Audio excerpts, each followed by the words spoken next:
in the crucible of a POW camp, the culture that held us together, that aligned us towards the code of conduct, returning with honor, living up to our responsibility. These guys were fabulous. They built a culture. Clarify and build your culture, because your culture will hold people together. When you're not there to supervise them, they'll be doing. And we were often spread in different camps, sometimes in solitary confinement or small groups. Our leaders didn't have access to us. We knew what to do because we knew what the culture was, and we knew what was expected. If you believe in the value of honor as a leader, then you'll be encouraged through this powerful series from Colonel Lee Ellis, which he delivered at an FCCI conference over 10 years ago. I'm Ken Powell, FCCI's podcast host, and I'm sure you'd agree with me that it's become exceedingly obvious that honor has evaded many in our nation's top leadership roles and in many of our businesses, even more so today than when this message was recorded. Well, Colonel Ellis will share about his experience as a fighter pilot shot down during the Vietnam War and experiencing the horrific conditions and torture of a wartime prison camp. But God does not waste anything in our lives, as is made so evident as Colonel Ellis describes the men in that camp, the leadership exhibited in the midst of extreme hardship, and the culture that was developed to sustain those men and give them clear expectations and purpose for their lives. The leadership lessons learned and articulated in this podcast series will infuse you with renewed passion to lead well for God's glory. Here's Colonel Lee Ellis. Leadership is about responsibility. Leadership is about serving. I couldn't agree more. You know, leadership always makes a difference. And for our next generation, the leaders in this generation are going to have to really do some mentoring and teaching, role modeling, developing, and more than that, we have a specific problem in our culture today that I've determined that the people of the type in this room are the only ones that can address this issue. The issue is our culture and what's happening to it. And I'm going to get to my story in a minute. But about 6 or 8 months ago, I'm driving down the road, and I'm going through things in my head about the culture, and I'm angry about a lot of the things that have happened in our culture. And my personality profile is not an impatient one, and it can get angry about things, and usually they're about godly things, and I try to handle them in a godly way, and don't always, but I try to. But I'm upset about our culture and what's happening, what our grandkids are going to inherit. And I went through my mind about who is going to turn around, who's going to step up, who's going to stand in the gap for the culture that we grew up with. And I said, it's not going to be the educators and the academics. They don't have much leadership to start with. And they don't believe, most of them don't believe the way we do. You know, and it's not going to be the media, same old. It's not going to be the government. And I hate to say it, but the families are not equipped really to do this much anymore either. The television and the screens and the divided families make it much harder. The church is not equipped, doesn't have the leadership, doesn't have the organization, doesn't have the power. God can do it. But as far as people walking this earth that are going to be the instruments, ladies and gentlemen, I submit to you that it's business leaders that can make the difference. We have the most vested interest in changing the culture back, the principles that we were founded on, than anybody else in this country. Because we need people of character in our companies. Toyota dealer from Alabama told me, my parts guy was stealing me blind and nobody even told me. The other guys knew it and didn't tell me. Okay? We need people of character in our businesses. You know that. And lots of them haven't been taught that. We need that free society. We need a culture where we can have a market economy and not shut down by the government and taxed to death. We need those kind of things. We need responsibility. We have the greatest felt need, the business company. We have the one with the most vested interest, and we have the leadership, we have the power, and we have the money. We've got to think about how we're going to do it. Well, I think it has to start with us setting the example, and that's in leading with honor. And that's what I'm here to talk to you about tonight, leading with honor, and to share my story.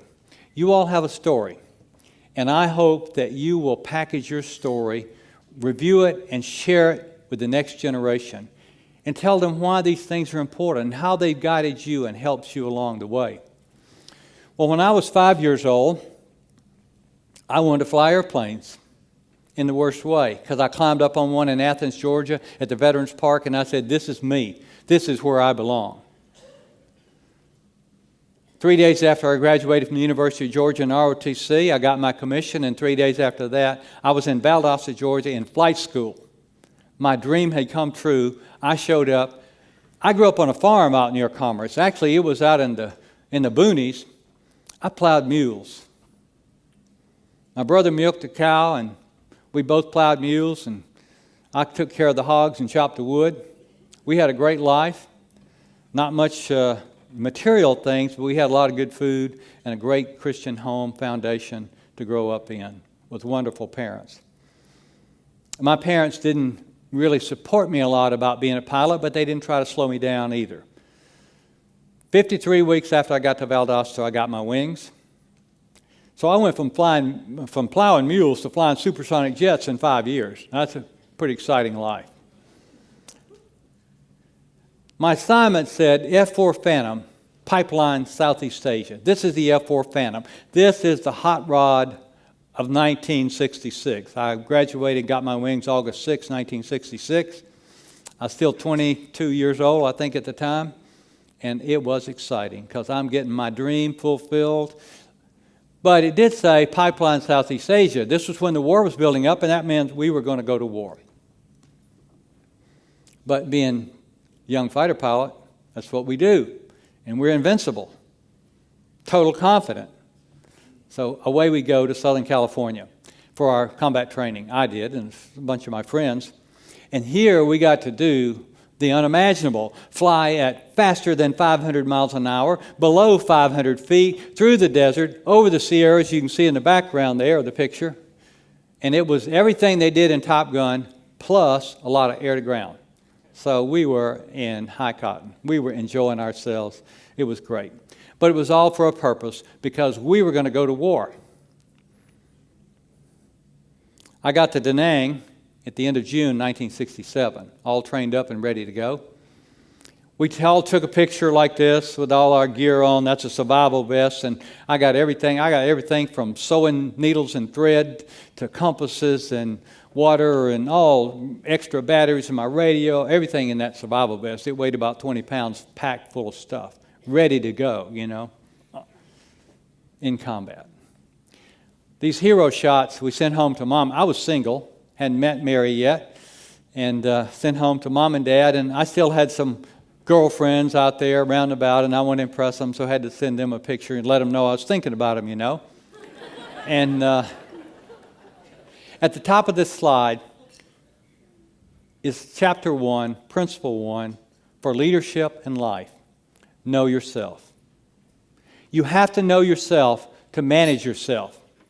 Your strengths, your struggles, your passion, your purpose, your personality, your values. And when you know those and your work and your mission is aligned, you can be a Bobby Mitchell or a Jim Moore, a Larry Burkett, or a Lee Ellis, and love what you do.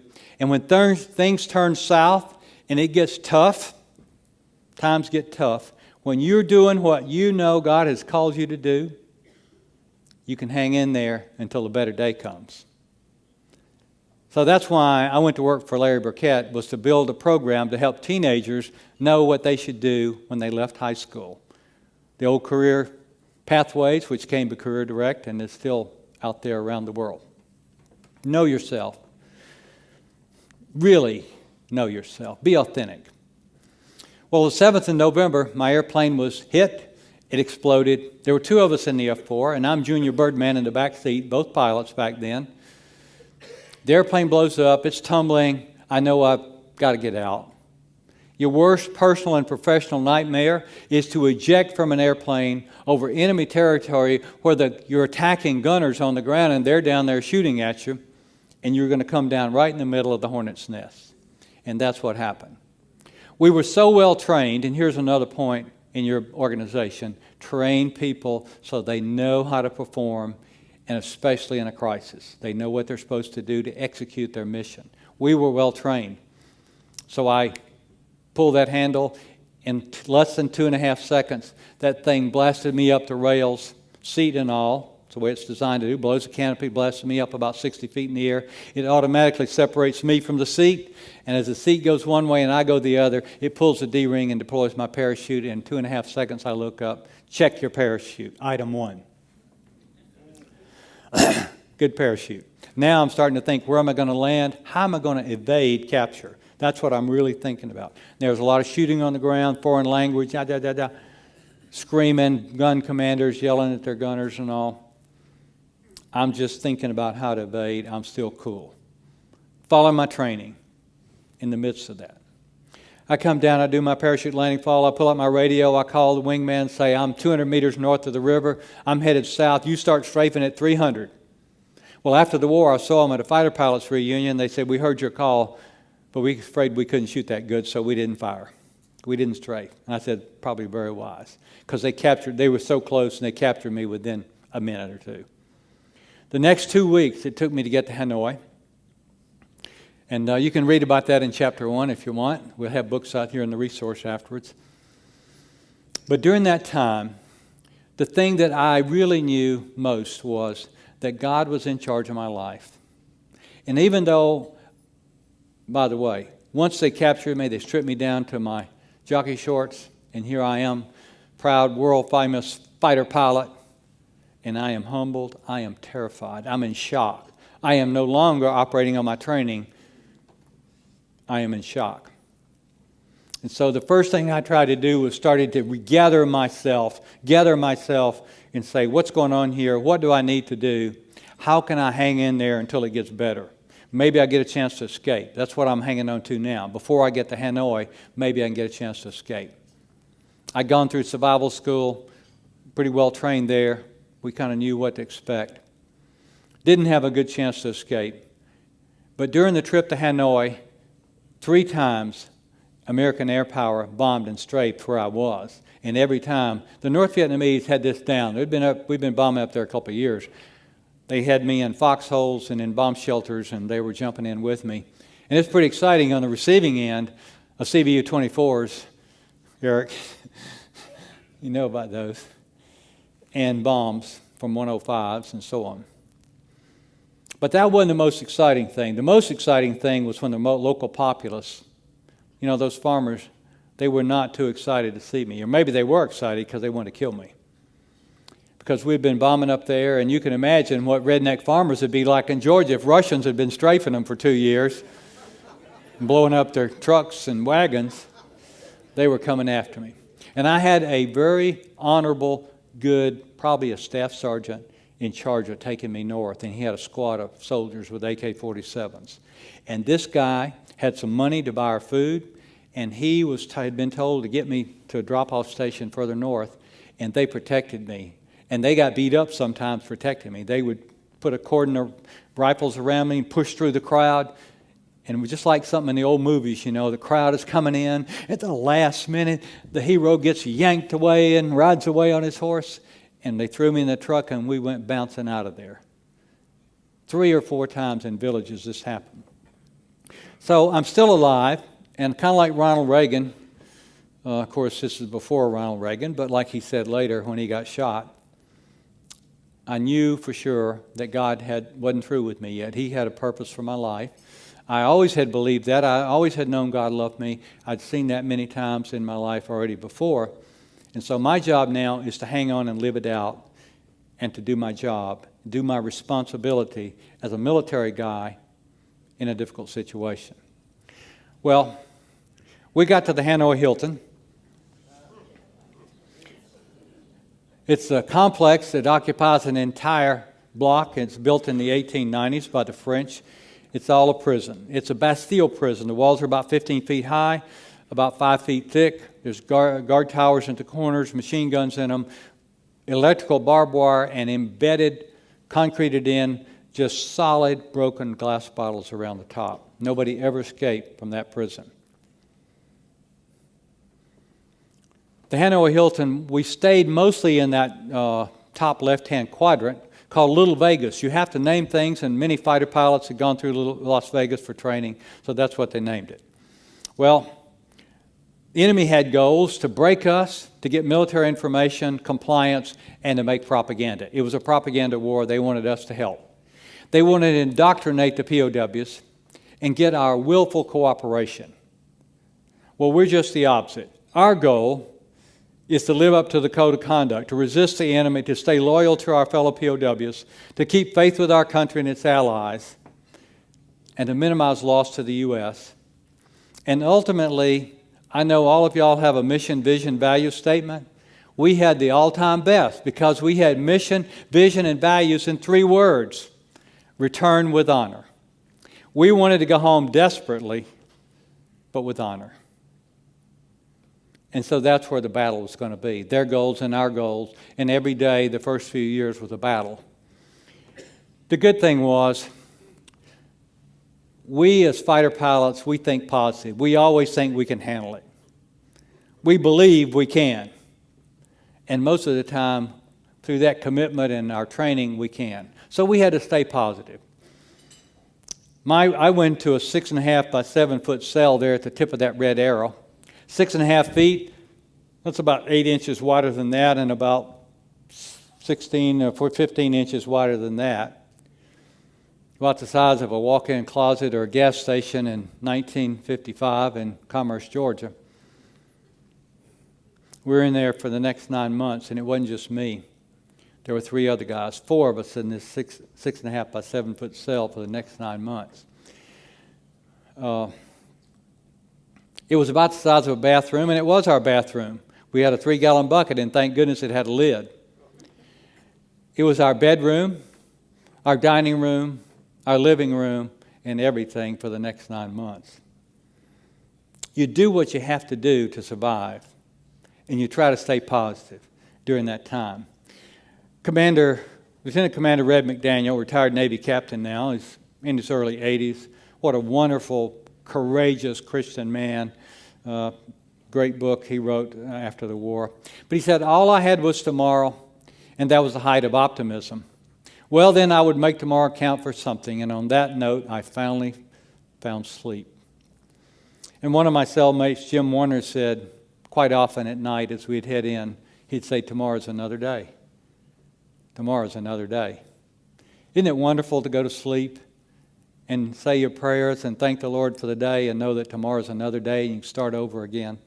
Well, when you're a POW, sleep is the opium of the POW. And anytime you can check out in the POW camp, it's a good thing.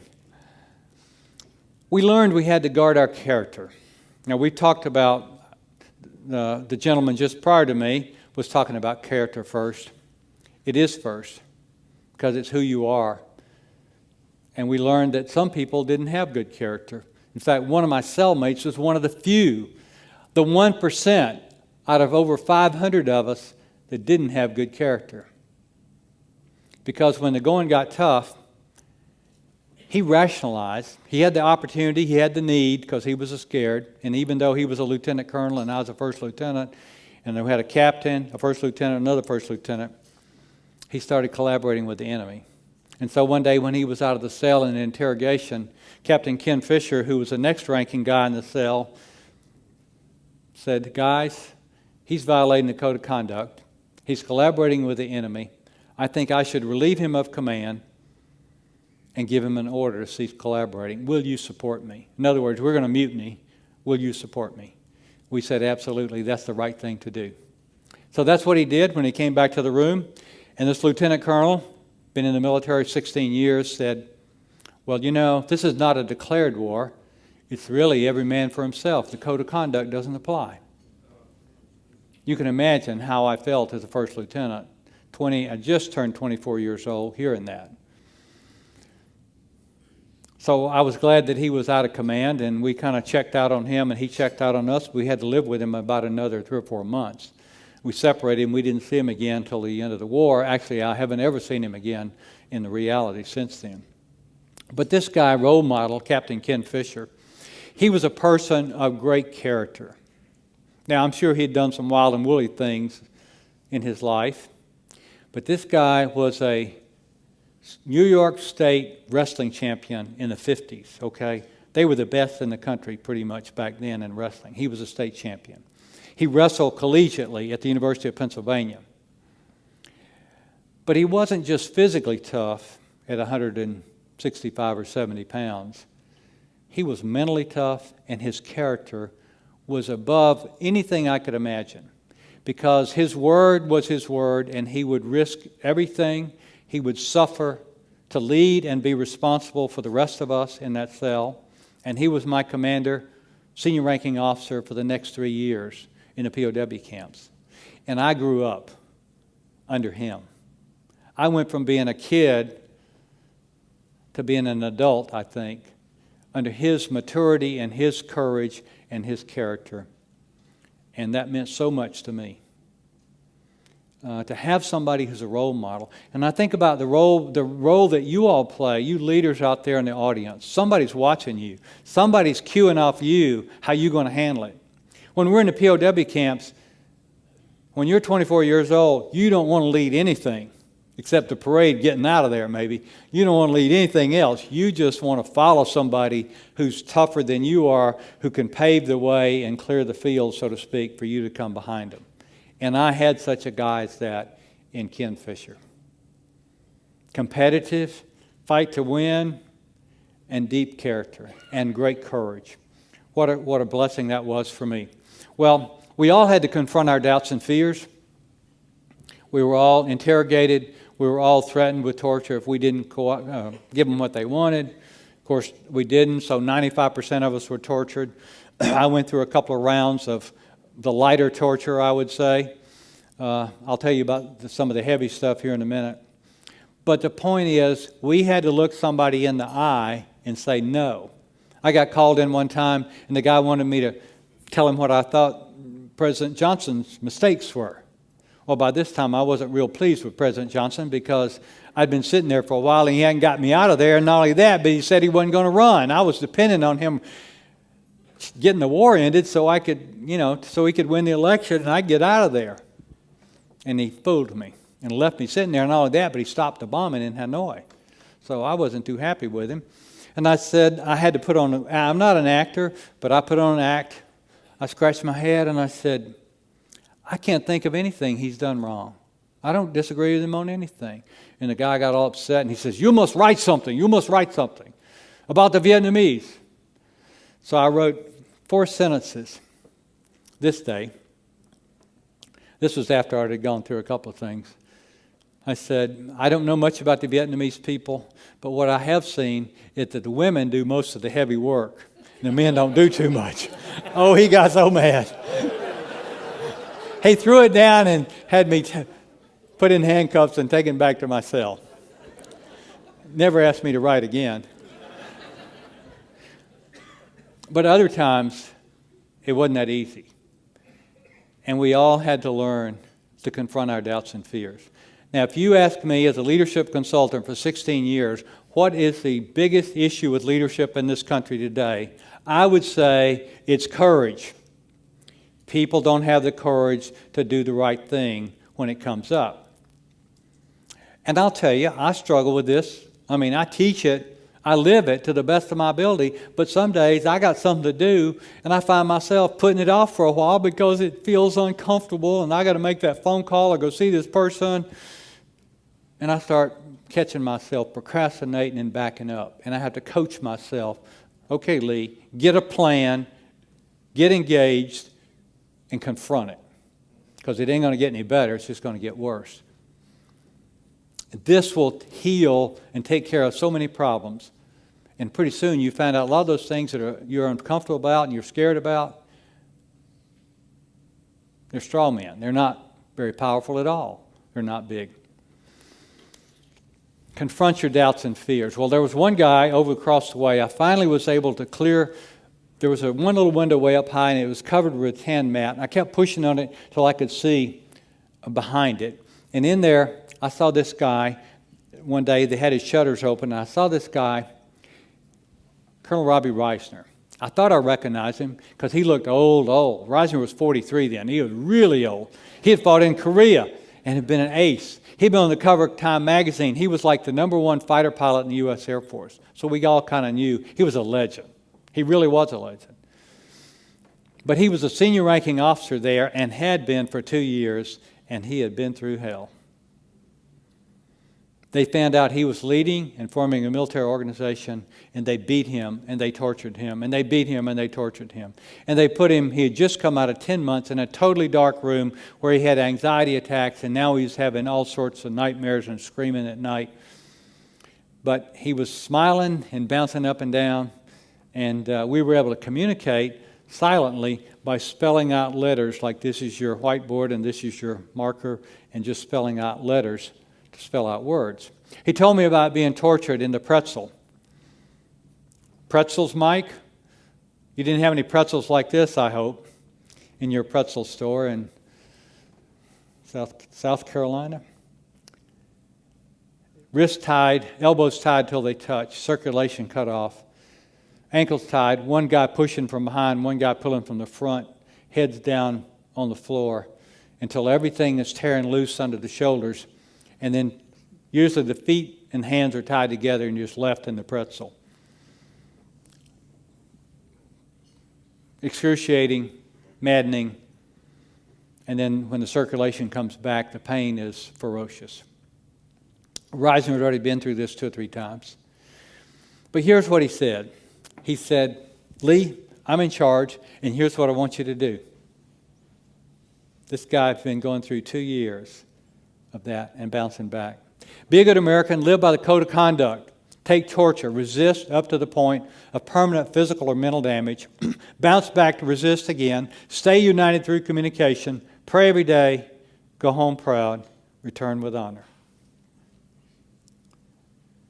Ladies and gentlemen, if you have an organization and you build a culture like the 3 or 4 major leaders in Vietnam built a culture that would stand up in the crucible of a POW camp, the culture that held us together, that aligned us towards the code of conduct, returning with honor, living up to our responsibility, these guys were fabulous.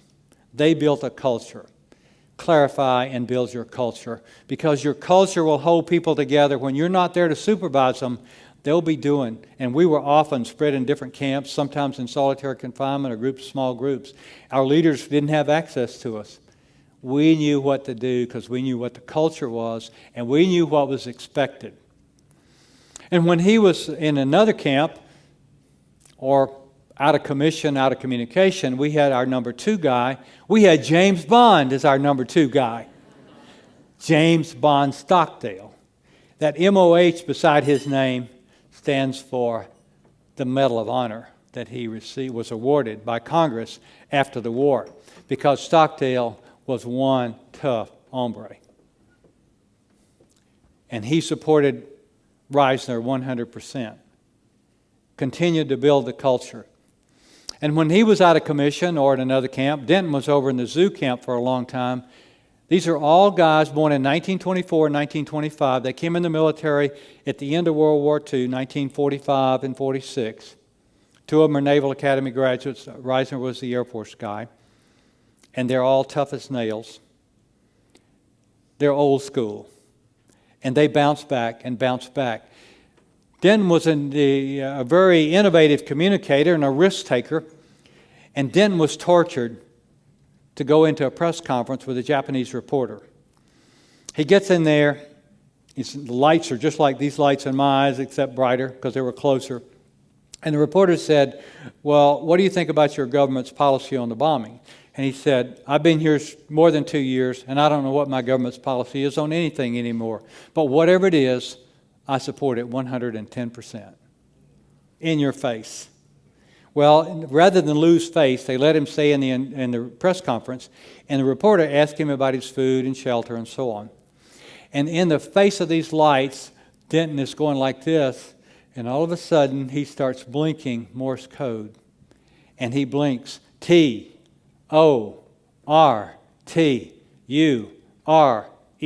twice. The American intelligence agencies, of course, saw it and said, why is he blinking? What's he doing? And one guy said, that's Morse code. You know, T, I used to remember that. What is it? Dot I did? No, dot I did. Anyway, they got it, the message. If he had been caught, they probably would have killed him because it would have been such a loss of face. They never found out about that, fortunately. Well, we had these three great leaders, this triumvirate of leaders that was so senior and so experienced and so courageous and so competent, it made all the difference in the world for us. It made a huge difference.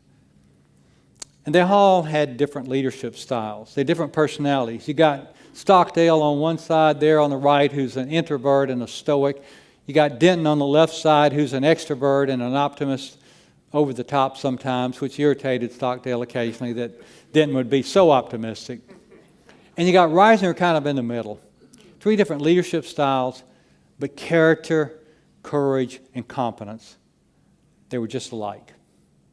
And it made a huge difference for us. Leadership always makes a difference.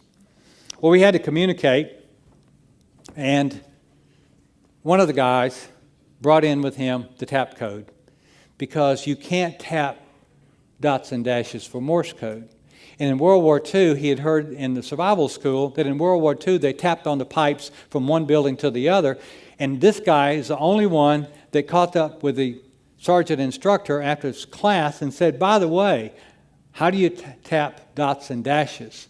And the guy said, oh man, I forgot to tell you, it wasn't Morse code, it was a tap code, a 5x5 matrix. There are 26 letters in the alphabet. You leave out one letter, now you got 25, and you put them in a matrix, the pigeonholes, and you always go down and then across. You go down first and then across. So our guys chose to omit the letter K and use C for K. So to say hi, you go down 2 and over 3, and then down 2 and over 4. Well, we had plenty of time to practice.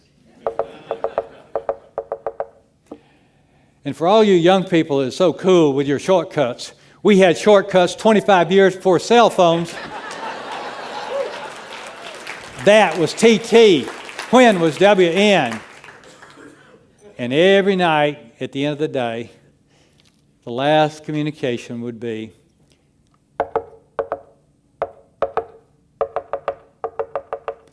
GBU. God bless you. That was the way we signed off.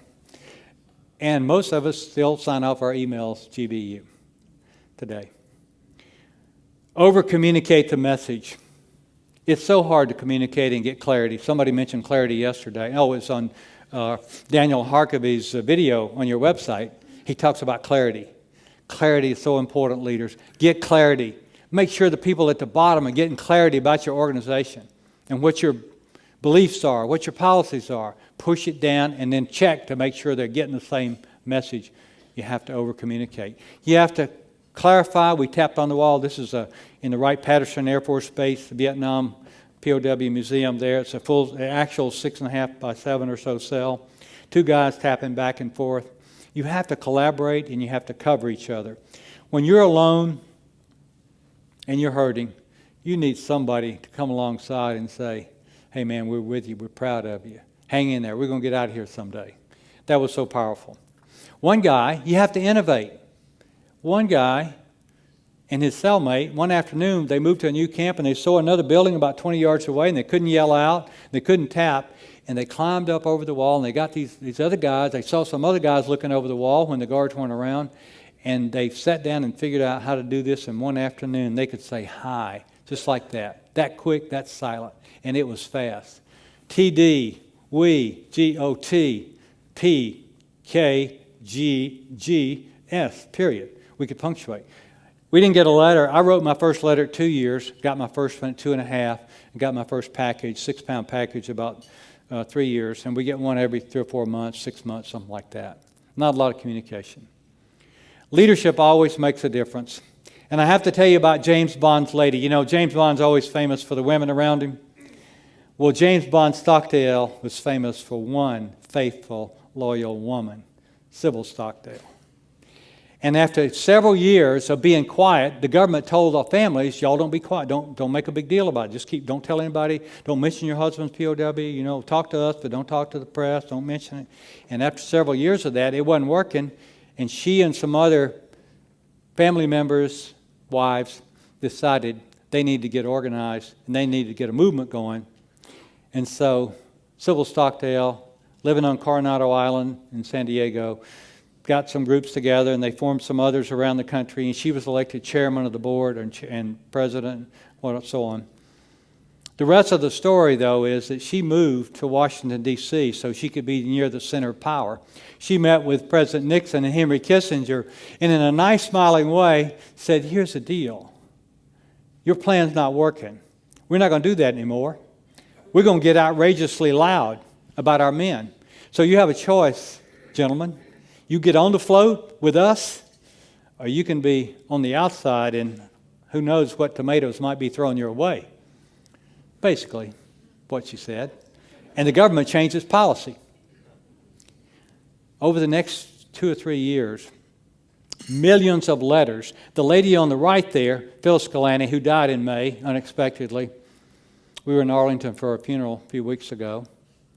She got 1 million letters from the state of Virginia, written to the communist delegation from Vietnam in Paris. And they dumped all those letters out, and they had the media there taking pictures of it, and all those pictures got back to Hanoi. And then Ho Chi Minh dies in the fall of 1969, and new leadership comes in power, and you know what they decided? They didn't like that bad publicity. They went into good publicity about how bad the U.S. was, and they didn't like it. And you know what they did? They came in one day a few months later, and they stopped all the torture. They increased the food, they opened the shutters, and we got to see outside and see some sunlight. Leadership always makes a difference. Well, what an incredible story of determination and leadership as those wives stepped into the calling that God put before them in that season to make a profound difference in the lives of others. Well, here at FCCI, we believe that God is calling you today to acknowledge and step into the calling that God has for you through your business for His glory. We're committed to serving you as you faithfully lead with excellence, maximizing your kingdom impact and multiplying your influence in the lives of others. We encourage you to consider becoming a member of FCCI and finding the peer counsel and leadership support you need as a business owner or senior leader. Learn more about business leadership groups, events, the Pathway to Purpose podcast, the FCCI Connect online community, and more when you visit fcci.org.